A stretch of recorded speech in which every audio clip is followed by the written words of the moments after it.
Hi there, and welcome to Pete's Basement. As you can see, we've downsized slightly. Mainly Pete's role. He's little now, and we don't have to feed him nearly as much. Oh, he was always little. He was always little, but now that we sucked all that extra pus and air out of his head, this is what's left. Say hello to your fans, Pete. There you go. So, this week, we're going to be covering a lot of material, as this is the final show of 2009. In 2010, once we've refilled Pete, he'll be back and stronger than ever. We're going to start this week with Batgirl number 5. Nominally, we wouldn't even be touching this with a 10-foot stink pole, but there was an excellent exchange in here that we felt deserved the proper treatment that most. I like that, yeah, literally. You like that? Yeah. That's my fisting hand. It smells good too. Is that the smell? Oh. Huh? Is The proper mix of fish and Staten Island. Anyway, Is that a full Gulliver? it's a half Gulliver, and if you want to know what we're referring to, Batman and Robin make a guest appearance in Batgirl because really, why not? And Steve and I will reenact the following exchange. I'll be Batman. Go ahead. You feel up for a Gulliver? As so long as you keep up your end of the maneuver. Don't get cocky. And that, my friends, is why Batman and Robin make a cameo in Batgirl. So that you get the full sexual innuendo that you normally wouldn't get in the flagship title. Thank you. Thank you so much. That leads us directly into Power Girl. Another one that we wouldn't nominally review. But while we're in the whole girl genre, this one is actually kind of funny. There's a really lame old character from the 70s called Vartox, which sounds like something you used to get rid of syphilis. He comes from a planet that has Yeti pirates, and disco, and afros, and lava lamps. And he is Vartox the Hyperman. Huh? Anyway, he's modeled after an old movie character that Sean Connery played. You can look this up, called Zardoz. Z-A-R-D-O-Z. That's who the character is designed after. His enemies decide, spoiler alert, to rather than blow up the planet or conquer it, they sterilize the planet, which is kind of what we want to do to New Jersey, but I haven't been getting clearance for yet. Right. In this case, it works. Yeti pirates sterilize a planet. He decides he needs to go out and insperminate Power Girl, and that's the whole issue. Yeah. So if you're a big fan of shoulder hair, you are foul. Foul. My baby's hair's falling out of his head. I'm so sorry, Pete. Anyway, Power Girl's kind of funny, and is drawn by what's his name, Jim Palmiotti or Amanda Connor. Who does this? Sam Palmiotti? Amanda Connor. Yeah. Amanda Connor draws it, and she draws.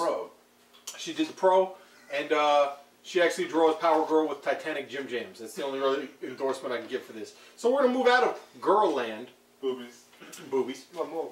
And go to the only good things that DC is putting out right now, which in this case is Secret Six, which is it fair to say one of the books of the week? Yeah. I always like. Aside from the fact that the cover's amazing, it basically opens with sort of like the wet dream every one of us who's ever watched a cop procedural show has ever had, which is to say, why don't they just turn the child molester over to the parents of the victim? Right.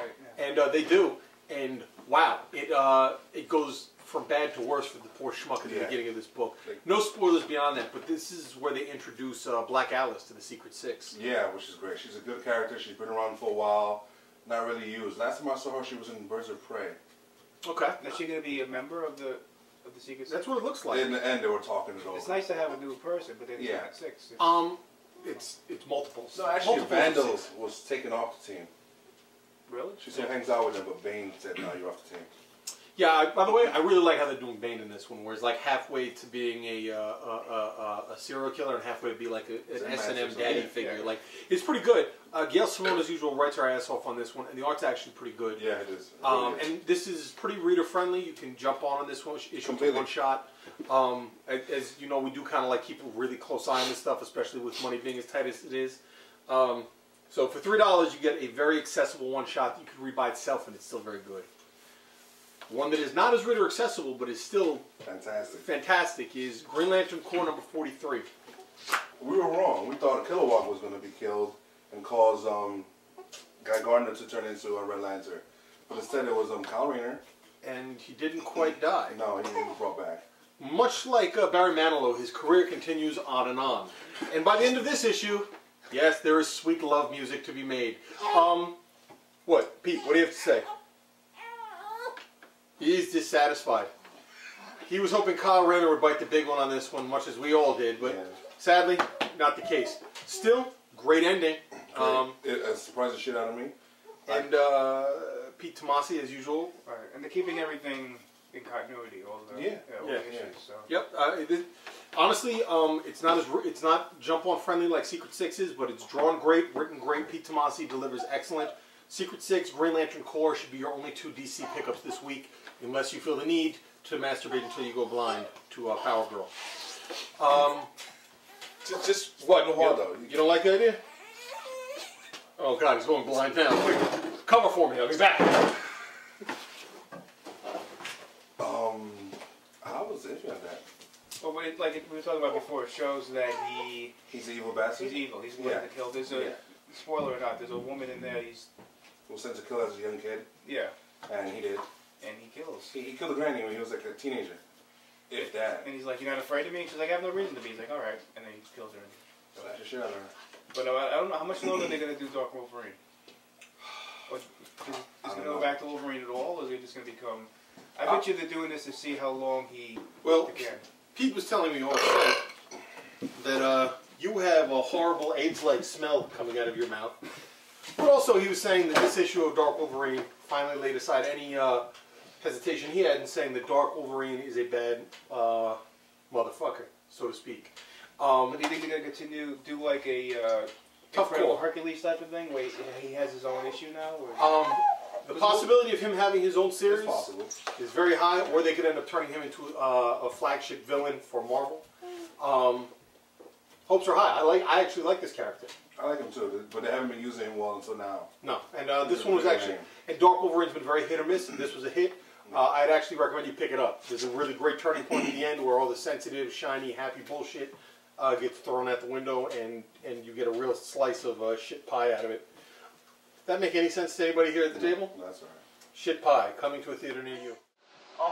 Hey guys, Pete from the basement here, and I just wanted to let you guys know about a new application that you can download for your iPhone, your iTouch, and everything.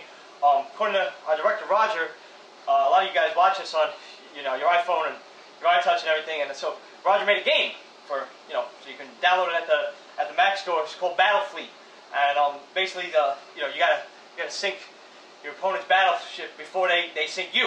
It's like that old board game. It's a lot of fun. Roger says it's a lot of fun. And, it's cool.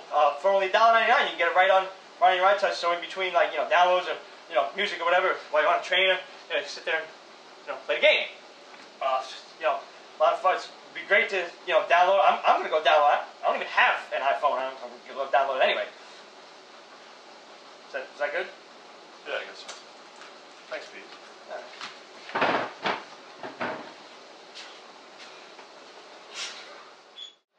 What's up, everybody? Pete from the basement back again. Want to talk to you real quick about DreamHost.com. This is the server that we use to bring you Pete's Basement every week. We want to thank them for over 1.5 years now of exemplary service. And I want to let you guys know that if you're looking to build a web page for yourself, no matter what it is, I highly recommend you check these guys out. You get unlimited email accounts, unlimited bandwidth, unlimited disk space, so you can make the page as big as you freaking want it to be. All of this at only $9 a month. You really can't go wrong. We use them, and because we like them so much, if you use the special Pete's Basement code that should be appearing on the bottom of the screen right now, you get $50 off your first order, guys. DreamHost.com. Thank you for your great service, and thanks for hosting Pete's Basement. Check them out, guys. DreamHost.com. We're done. I'm going to surprise the hell out of everyone.